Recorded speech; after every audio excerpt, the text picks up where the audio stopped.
Greetings, brothers and sisters. So I got a few, some funny celebrity stuff, and then I want to revisit the economy and Bitcoin. I was kind of tired from that long Journey series video. My voice was kind of tired, and I think I'm going to revisit in this video. I don't know yet. My voice is a little bit strained already, so we'll see. From talking too much. And so let's start here with one, Jussie Smollett. A lot of people sent in me this morning. And Jussie was sentenced for, faking a hate crime. Apparently you go to jail for that after, if you're a celebrity. So a celebrity who isn't like Woody Allen, for example. But here he is. Do you have any questions? No, I would just like to say to Your Honor that I'm not suicidal. That's what I would like to say. Okay. I am not suicidal. Okay. I am not suicidal. Kablawi, he's going after it. I am innocent, and I am not suicidal. He's innocent. How are you innocent? Like, everyone knows. You're not innocent. Like, come on. Like, at this point, everybody knows what happened. Or, whatever this is. I am innocent, and I am not suicidal. If I did this, then it means that I stuck my fist in the fears of Black Americans in this country for over 400 years and the fears of the LGBTQ community. Your Honor, I respect you and I respect the jury, but I did not do this. And I am not suicidal. And if anything happens to me when I go in there, I did not do it to myself. And you So he thinks he's going to get Epstein, right? That's what he's saying here. must all know that. I respect you, Your Honor. I respect your decision. Jail time. I am not suicidal. That's exactly what a person who was suicidal would say. So he's sentenced to 6 months in jail. I think he thinks he's more important than he is, and that they're going to sort of Epstein him for reasons that I would, not understand why they would. But, his career appears to be over because he's not approaching it in a way that would sort of endear him back into the various communities that are pissed at him for, like it is harder for people now to believe in hate crimes, right?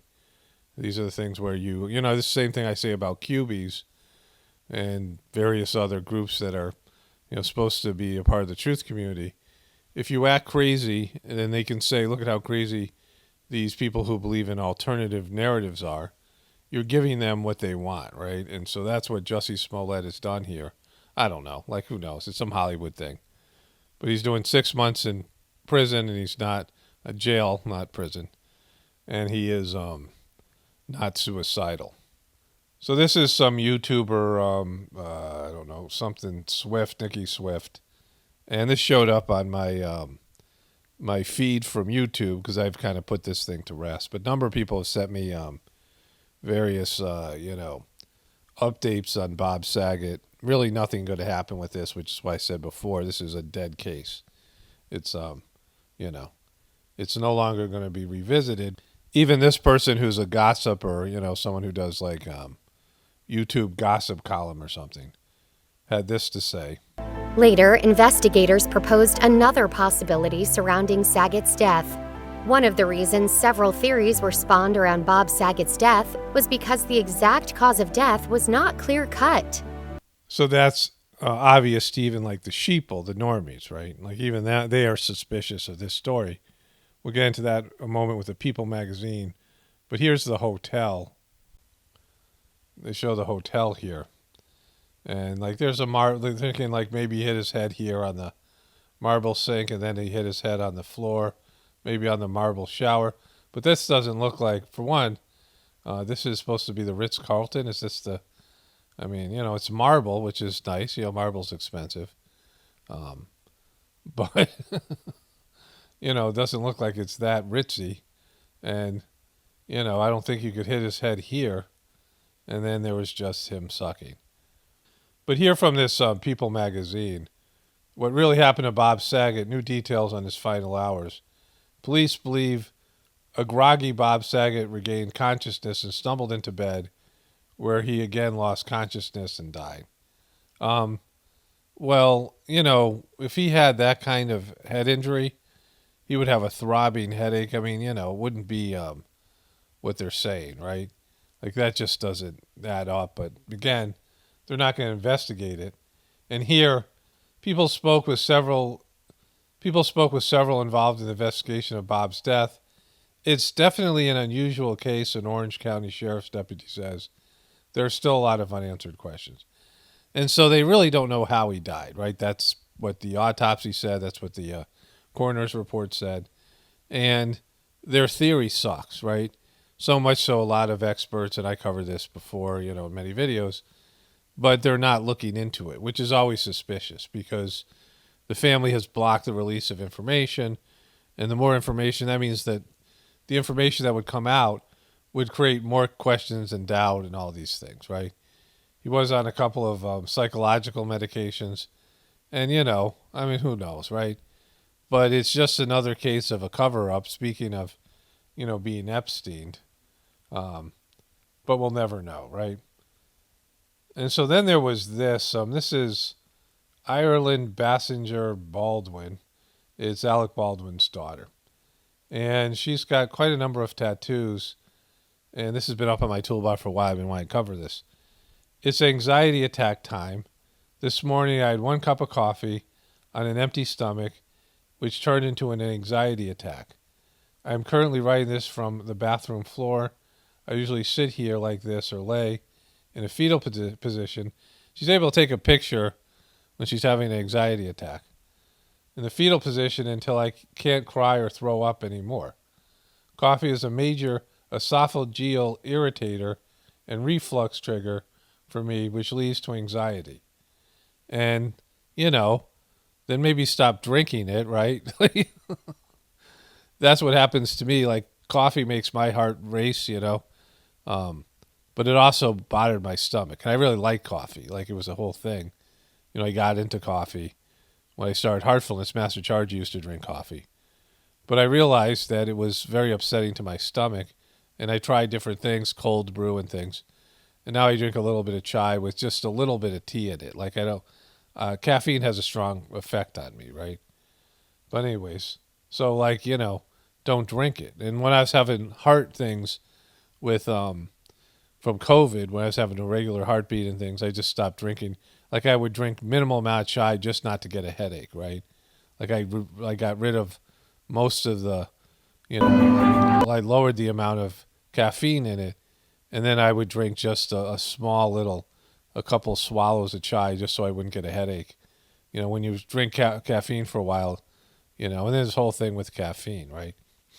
My wife had just done some research that caffeine is something that the tree puts over or into a seed so animals won't eat it, right?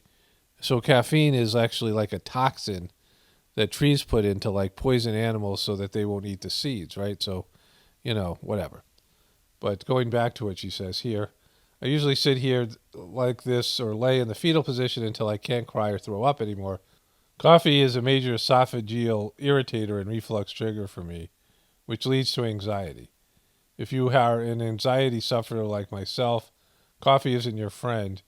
You're probably asking why I drank it in the first place. Yeah, we are.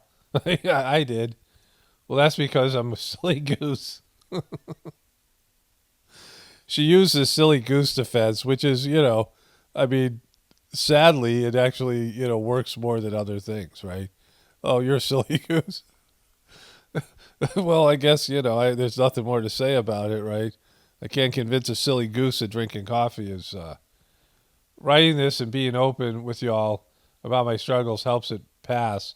If coffee makes you shit your pants and makes you experience this, please share below.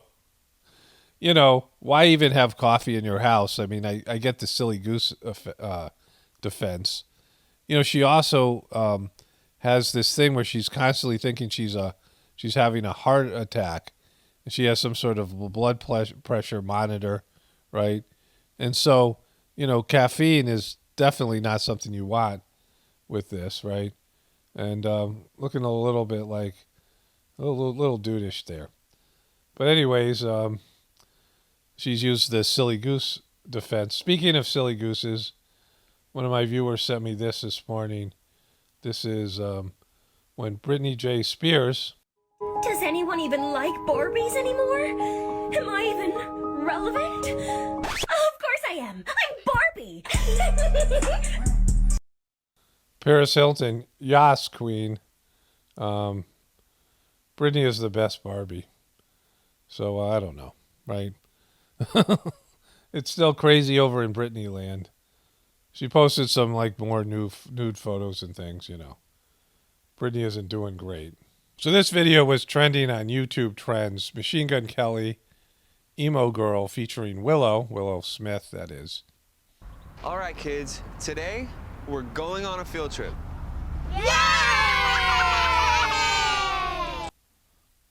So this video, it starts off targeting children, right? And then Machine Gun Kelly is here laying on a Freemasonic floor, and you have this twisted, this spiral here that could be, associated with pedos. And then he's looking up. He's got this sort of devil horns thing going on here. Then he wears a black and white shirt, and he's choking himself. He's got these weird tattooed fangs on his face.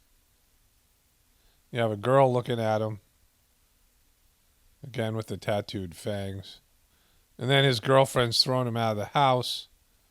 And he comes out of the house, and he is, half naked. And he's eating a piece of plant-based pizza, pepperoni pizza.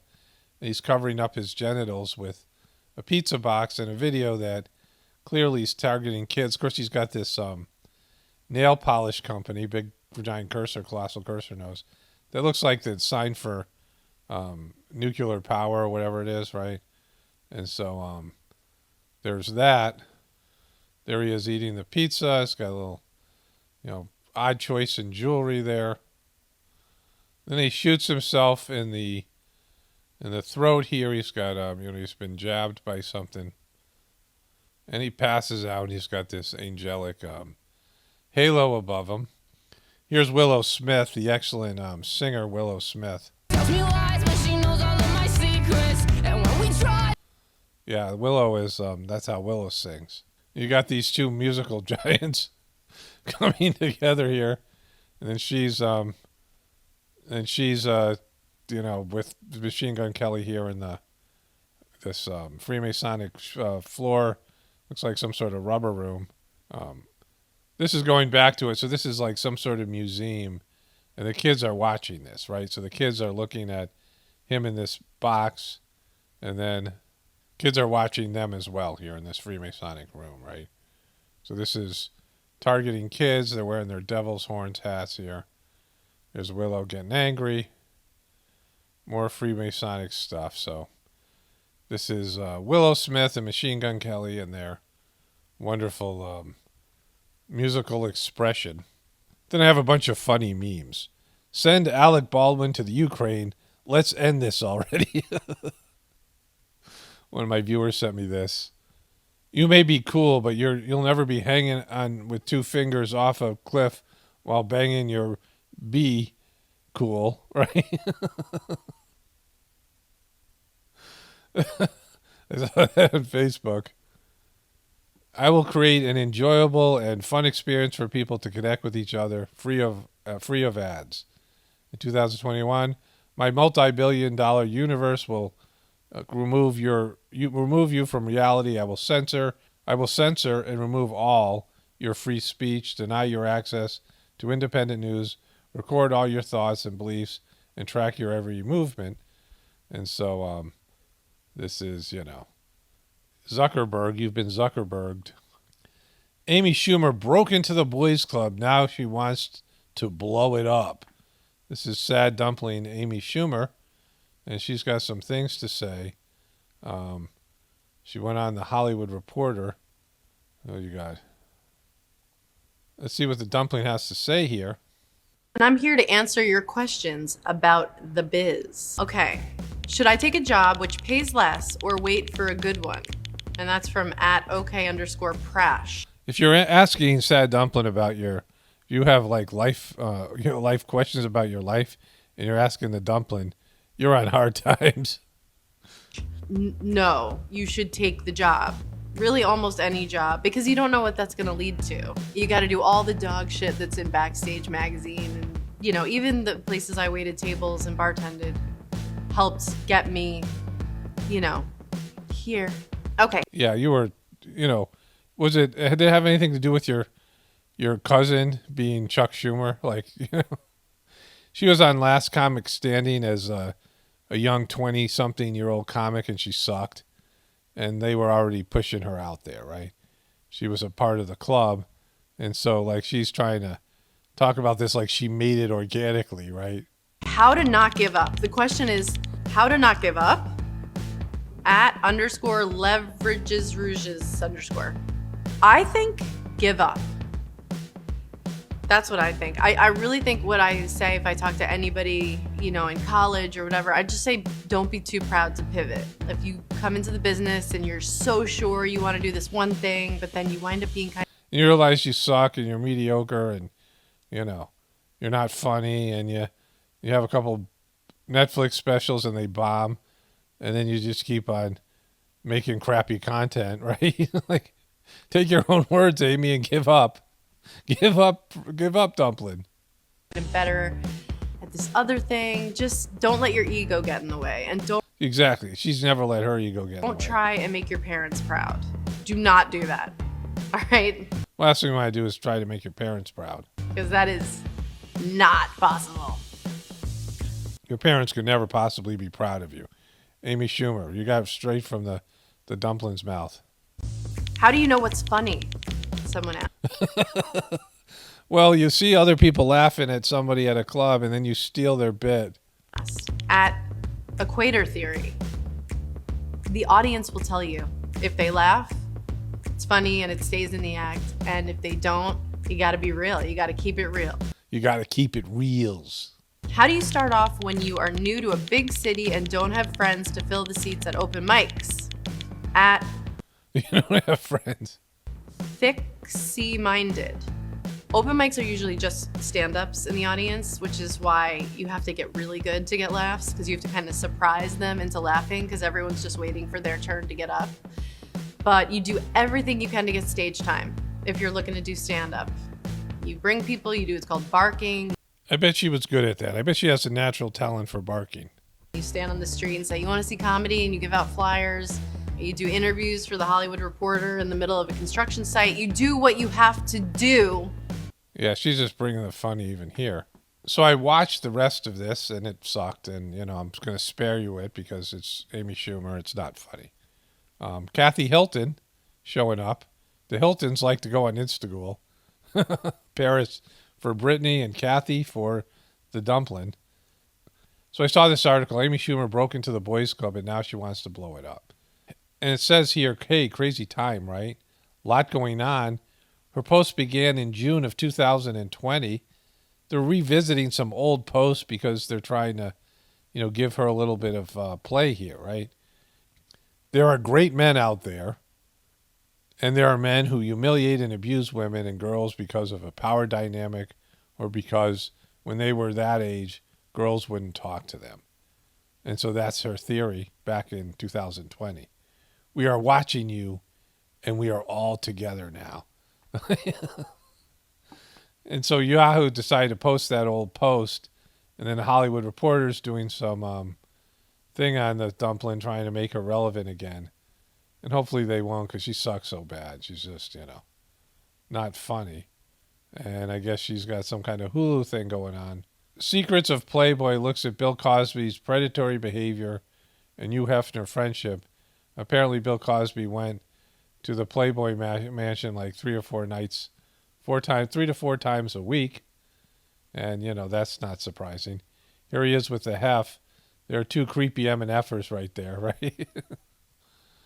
Harvey Weinstein blamed bullying on M&M's years before Milk Duds bust. And so Harvey Weinstein recent bust for smuggling contraband Milk Duds into prison. It's still funny a week later. Where's the M&M part? But Weinstein managed to launch what should be known as the M&N defense, blaming his behavior on overindulging in candy and subsequently suffering blood sugar swings. For years I used to read about myself, and they said, he has a temper, he's a bully, or something like that, and it always bothered me. But I found out that I just shared this with everyone. The relationship to sugar in my body. Is sugar a dude? I would just eat M&Ms all day, sweets, for what I thought was energy, which is not energy at all. Now that I'm off it, he continued, and what's happened was glucose level. What happened was the glucose level would go from 50 to 250 in my case. That's what caused these outbursts. We have to find out through a specialized doctor. My relationship with sugar has been the worst relationship of my life. But now I'm tamed. I think so much of anger management might fortunately be related to one's physical diet. Yeah, I think that's your problem. M&Ms and Milk Duds. He's all masked up here.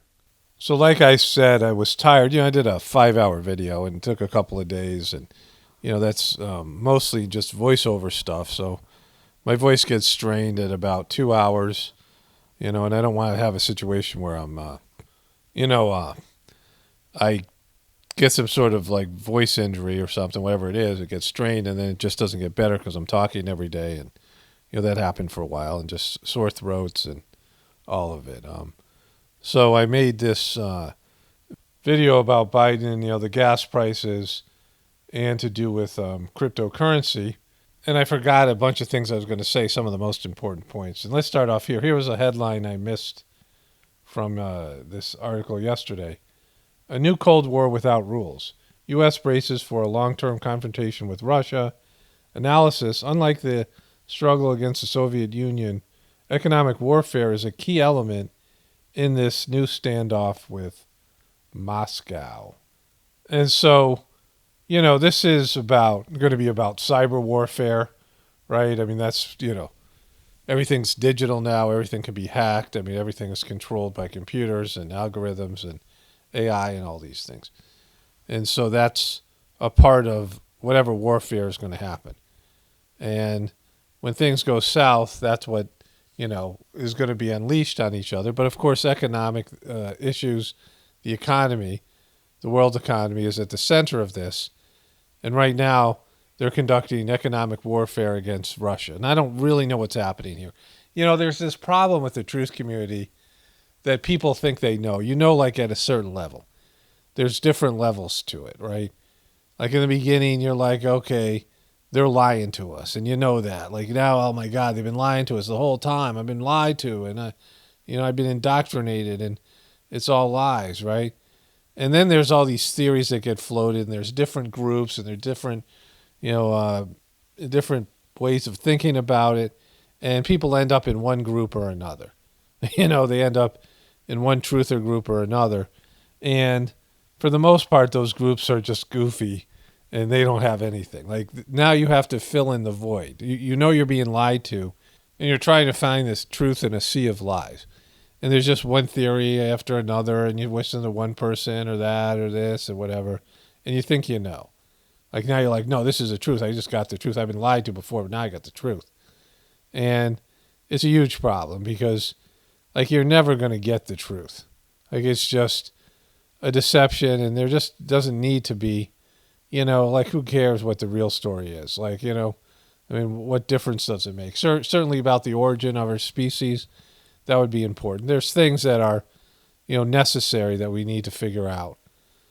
Just basic elements, fundamental building blocks of why we're here and the divinity and, the real reasons and soul consciousness and, what's normal human behavior? What's natural human behavior?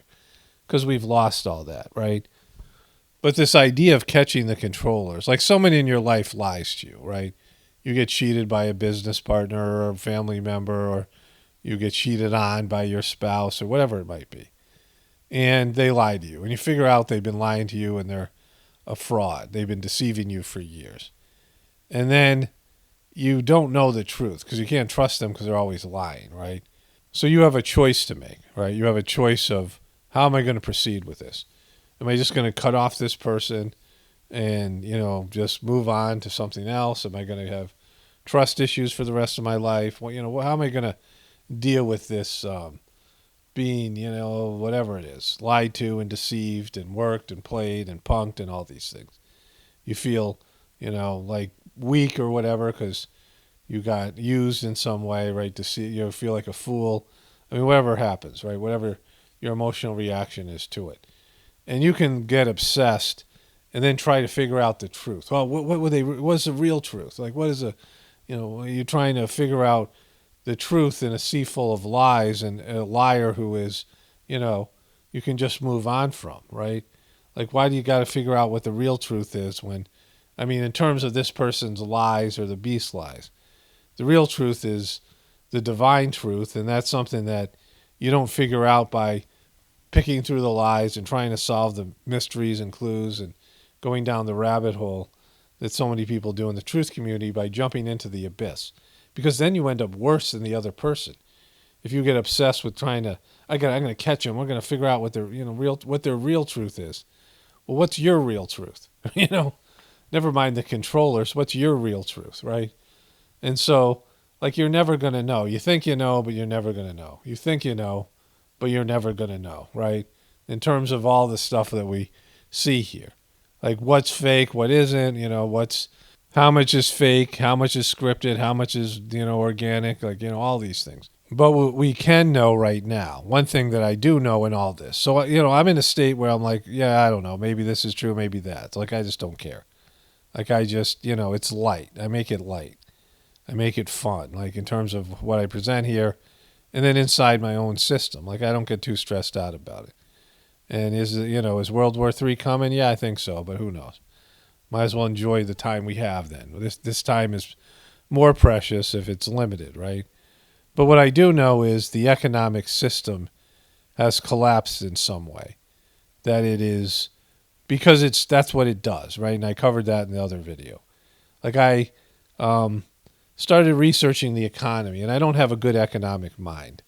Like, all my friends took business classes and were, going to enter the world in business. And my second attempt at college, my old sort of basketball buddies, most of them were majoring in business, and I couldn't even balance a checkbook. I just never got the financial system. I didn't like it, and I just, and as a dyslexic person, you either need to get it as a whole, you can't get it in pieces.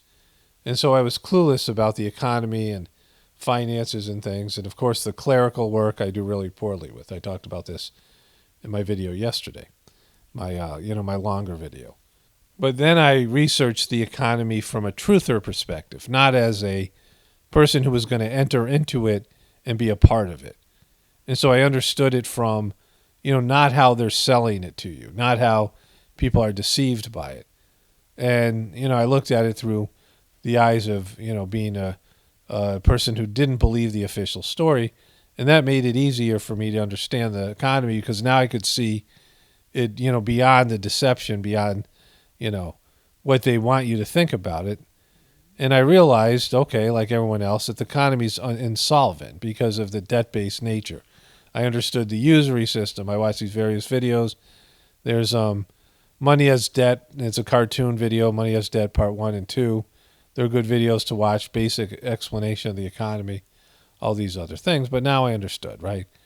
And so I then realized there would be a time where they couldn't fudge the books anymore, that the economy was insolvent, which means that the debts so far outweigh the assets, that the liabilities so far outweigh the assets, that you could never get out of debt, right? And that's the whole economy, that we're like in this soul-crushing debt that's being hidden from us, and there's just a level of deception, right? So there'd be a time where they couldn't fudge the numbers, that somebody would blink in this game of economic chicken, and it was going to come out, and they were going to have to deal with it, right? And I asked the question, when would that be? So this is back in 2014, 2015, the early part of 2015. And the answer came back 2019. Overwhelming. Like I asked God, like, when would this be? And so, I made a video of the economic collapse of 2019, and it came and went. And I was like, all right, I guess I was wrong. I don't know, who knows? But then COVID hit, and I knew that I wasn't wrong, because they were covering it up with this COVID thing, and now they're covering up even more with the Russia thing. And so I know, in all the sea full of lies, that there's a real economic issue here.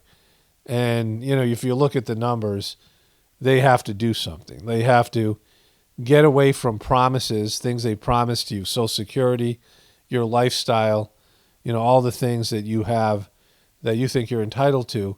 They have to sell you something that's worse than that. They got to take away your wealth, take away some of your privilege, most of your privileges, and change the way that you live life. And they can't do it by saying the economy failed, it's a Ponzi scheme. They have to do it in some deceptive way. And this Cold War with Russia and, the COVID stuff are great ways of doing it. They're excuses, something they can blame. The economy was great until these problems hit us. We were doing great until COVID hit. And then, now we have problems. But, that's not true, because there was an economic collapse in 2001 and then again in 2008. And they've been trying to, cover it up. Like there's been economic hiccups, and now there's a big one. And, they've got to do something to change the system in a way that they don't say the system sucks or it's a debt-based system and it's evil and it's demonic. And then there's the moral collapse, right? I talked about that yesterday, where you, you grow up in a system with a lot of wealth and privileges, and you naturally become a horrible person, entitled, weak. You're disconnected from the real life struggles, and you don't have the fight in you and the work ethic, and you're just kind of a little brat, right? A society that gets brattier and brattier, more entitled each year. And that's another reason why the economy collapses. And then there's the disconnection from God and spirituality and all these other things. And so these are all reasons why this is the time the economy has to, the deal has to be changed, right? This promise they made years ago, if, to your grandparents and great-grandparents, if you leave the farm, you give up your skills, you give up your community, you give up your religion, you give up all the things that, small town life, village-based family life, and you move to the city and you work these specialized jobs, you have one specialized skill, the economy will always be here for you and your ancestors. That was a false promise. From a flim-flam economy, a deceptive economy, and now this is where we are, right? Where they have to do something, and right now they're reigniting a Cold War with Russia, and so there's that. And one of the things I missed from yesterday, there are policies of regulating crypto and talking about the Federal Reserve, which is like this evil organization, right? This evil, bank that controls everything, having its own crypto. Well, that means that crypto to some extent is real. Like, it's always been debated whether crypto was always controlled or it was a part of a larger way to move people away from paper currency and to a digital currency and, being chipped and all these things and having control, like economic control through the computer-based currency and just being able to, shut somebody off or take their money from them if you wanted, right? If they acted out or whatever it is, right? So they could just shut off your chip and, take away all your crypto, and you'd be just, a dead person, like a walking ghost in the system. And so right now we know to some extent crypto is real because they have to regulate it, that it isn't something that they're in full control over, and they're trying to gain control. And that's important to kind of understand because, before we didn't know. Like, we didn't know how much. I mean, maybe it was something that they created and now they have to rein it in. I don't know. But we know that they don't have full control over it right now, and they're trying to gain control. Just like when they're trying to gain control with the internet, they allowed the truth community to exist, but now they're trying to reel that in, right? Because they're losing control of their AI technology as well and all these things. And so there's that. And that has to do with crypto and censorship and social media and all these things. And so, like, they are losing control. That's what this tells us, that they're losing control of the narrative, of the economy, of the AI, of the people, and the, consciousness, the collective consciousness. And so they're trying to do things. They're imposing these psychological operations, and how real they are, how real the war is, how real, COVID is certainly, it gets you sick. It sucks. I had both of them. Like, I know that, right? Like, from experience. So there are things I know from experience, or like they just become obvious. But most of the stuff, it's like searching through, a cesspit of deception and trying to figure out the truth, when you have to rise up out of the abyss and connect to God. That's why I talk about spirituality and the heartfulness system. That connecting to God in a deeper way, and that's how you find real truth, because that's the divine truth, and that's all only matters, right? What happens here on earth isn't really nearly as important as what happens inside of you, and connected to the spiritual world, connected to the, to God and the, your spiritual essence, your soul. All right, so I think I got more to say on this, but I just got to take care of my voice, so I'm going to end it here. I think I'm going to try to do another video later on my other channel, but maybe not. We'll see. But anyways, this is our new reality, where it's going to be about economic warfare and hacking and things to do on the cyber world, and leading to a new deal that nobody's going to want, right? A new economic deal, a new lifestyle deal that gives more control and power to the beast in the system, which is collapsing anyway, and then going into a post-apocalyptic world, and where life sucks a lot worse than it does now. But it'll be much easier to connect to God, and there'll be a kind of a movement of redemption where people realize, oh, we effed up, we got disconnected from God, and now, we have to reverse that. Only spirituality will save this world. It's Paul Romano, definitely reporting from the Apocalypse and the Ascension. Everyone have a blessed day, and be grateful.